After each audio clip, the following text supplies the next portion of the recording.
So today I want to talk a little bit about Quentin Skinner and about different conceptions of liberty when we're discussing liberty in politics. Now, I've also posted a video that discusses more generally the concepts of positive versus negative liberty. It's a pretty short video. Make sure you watch that one first if you have not already before you watch this video, because I will be sort of referring to those terms. But Quentin Skinner is a historian working in the 20th century at Cambridge University.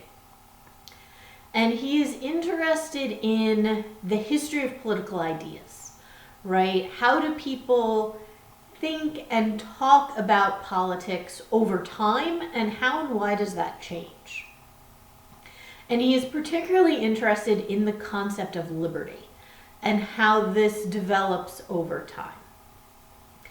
Now, again, he's not the one who creates this distinction between positive and negative liberty. Isaiah Berlin does that.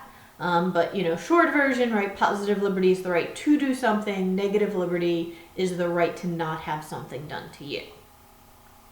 Well, what Skinner finds looking at writings, political writings over time, is that when you look at ancient, and this is also really true through the Middle Ages and Renaissance, writings about politics and political liberty,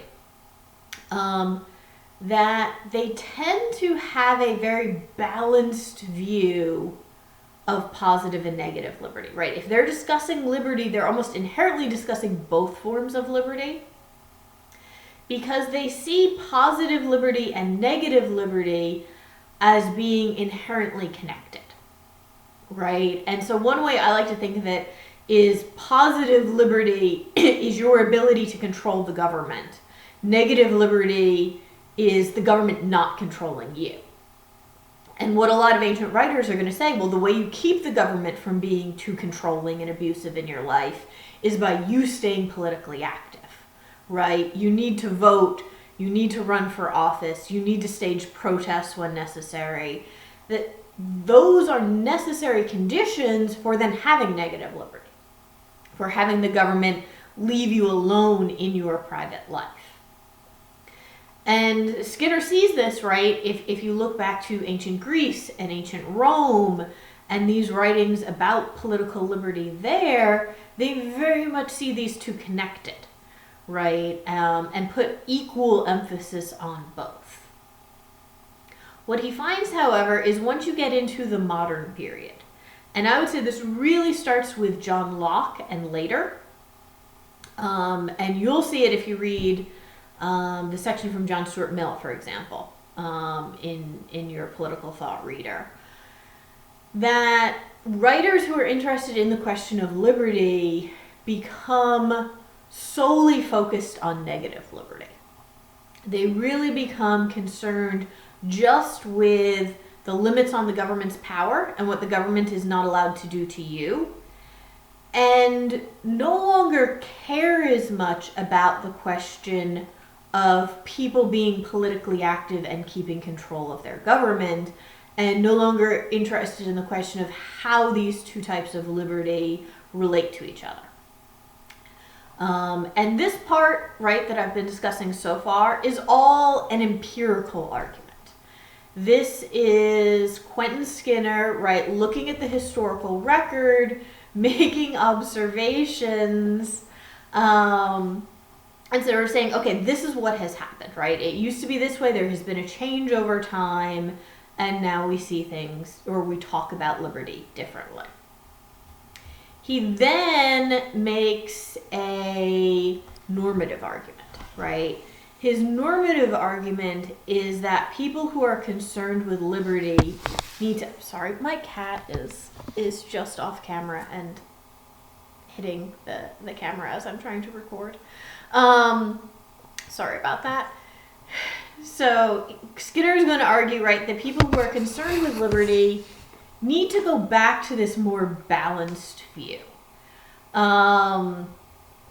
that we need to be, we should be concerned about negative liberty, right? On limiting the government's power, on limiting government intrusions in our private lives. He's not saying get rid of that, but he's saying we also need to worry about erosions of positive liberty, right?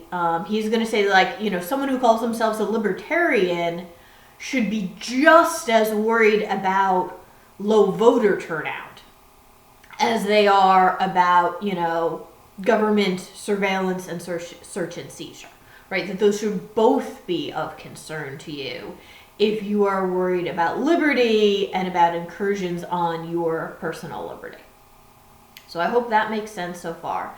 So, right, one thing you want to keep track of with Skinner is that there's both an empirical argument, right? Historically, this has changed over time. Just observing that. Then he is going to say normatively, I think we should go back to that older discussion of liberty where we did really worry equally about both positive and negative liberty. So that's the first thing I wanted to talk about today is Skinner and his arguments.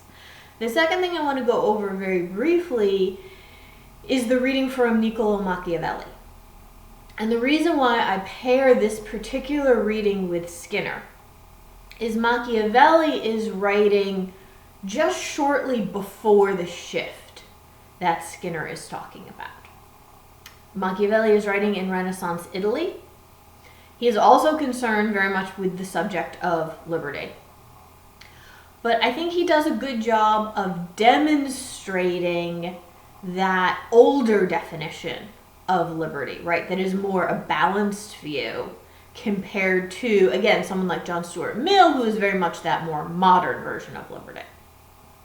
So what Machiavelli is talking about in this particular piece is, right, he's complaining that people in Italy in his lifetime are no longer as free as they used to be sort of back in the good old days.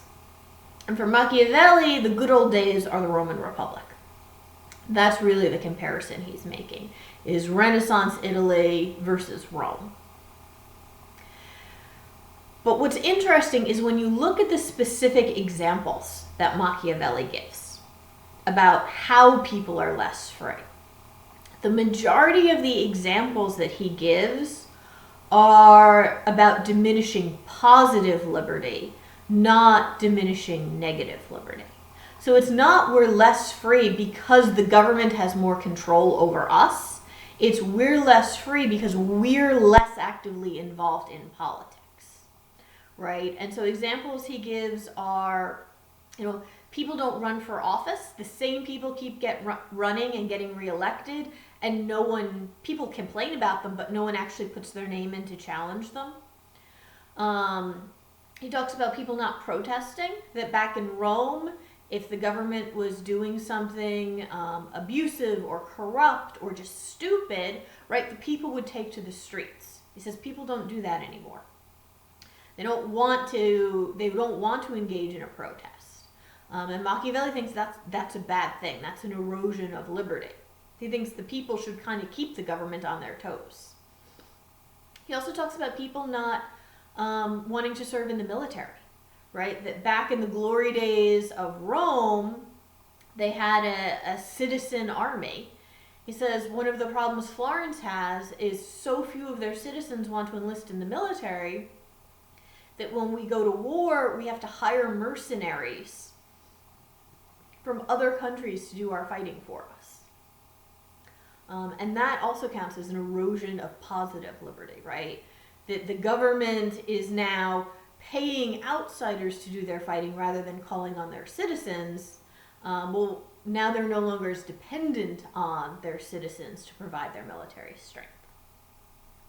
So again, what I sort of want you to take away from Machiavelli is that, at least the first part of Skinner's argument, that the way people used to talk about liberty was different, is definitely true, right? That you can see reading through Machiavelli that when he talks about people being less free than they used to be, he means something different than what someone like John Stuart Mill would mean, or what most modern libertarians would mean when they would make those sort of claims.